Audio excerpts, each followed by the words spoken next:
Statue of યુનિટીના સાનિધ્યમાં આવેલા ગરુડેશ્વર તાલુકામાં આદિવાસી પરિવારો માટે ઉર્જા ક્ષેત્રે મોટી ક્રાંતિ જોવા મળી રહી છે।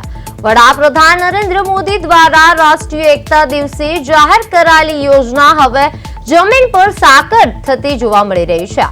ગરુડેશ્વર તાલુકાના 89 ગામોમાં બાયોગેસ પ્લાન્ટ સ્થાપવાની કામગીરી ઝડપથી આગળ વધી રહી છે અને અત્યાર સુધીમાં 665 આદિવાસી પરિવારોના ઘરોમાં પ્લાન્ટ કાર્યરત થઈ ચૂક્યા છે। આ યોજના હેઠળ 3 કે તેથી વધુ પશુ ધરાવતા પરિવારોને 2 ઘન મીટર ક્ષમતાવાળા બાયોગેસ પ્લાન્ટ આપવામાં આવ્યા છે, જેના કારણે હવે પરિવારોને રસોઈ માટે લાકડા કે મોંઘા ગેસ સિલિન્ડર પર આધાર રાખવો પડતો નથી।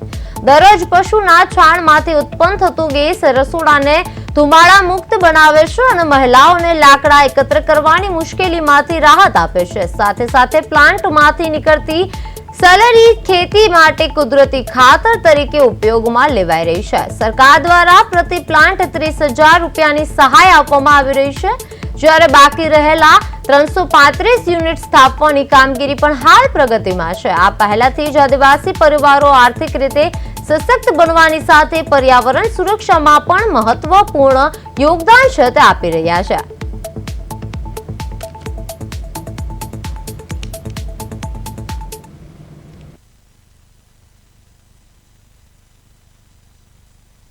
વર્ષથી આ બાયોગેસ અમે વાપરીએ છીએ। બાયોગેસમાં અમારે રસોઈ ફટાફટ બની જાય છે, જ્યારે પેલા ગેસમાં અમારે પૈસા ખર્ચવા પડે અને લાઈનમાં ઊભું રહેવું પડે। એ અમારે હવે લાઈનમાં ઊભું રહેવું પડતું નથી અને મારે 3 જણની રસોઈ ફટાફટ આ બાયોગેસમાં બની જાય છે। તો એ થયો કે રસોઈ સરળ બની જાય છે અને પૈસાની બચત થઈ છે। ગેસના લાઈનમાં હવે અમારે ઉભા રહેવાની જરૂર નથી। અત્યારની સમસ્યામાં બી અમારે એ ફાયદો થયો છે કે મારે લાઈનમાં ઉભું રહેવું પડતું। મારી પાસે 2 ભેંસો છે અને 1 ગાય છે। એનો જે ગોબર મળે ને એનાથી અમે બાયોગેસમાં ગોબર અને પાણી નાખીને ગેસ ઉત્પન્ન કરીએ છીએ। પહેલા અમારે ત્યાં લાકડાથી હળગાવાનો ચૂલો હતો, તે હવે અમે બાયોગેસથી રસોઈ બનાવીએ છીએ। રસોઈ થોડીક ઝડપી બની જાય છે અને જે ચોમાસામાં તકલીફ પડતી હતી તે હવે દૂર થઈ ગઈ છે। અને બાયોગેસમાં જે અમે ગોબર નાખીએ છીએ એનાથી ખાતર બી બને છે તે અમે કિચન ગાર્ડનમાં શાકભાજીમાં તે ખાતરનો ઉપયોગ કરીએ છીએ।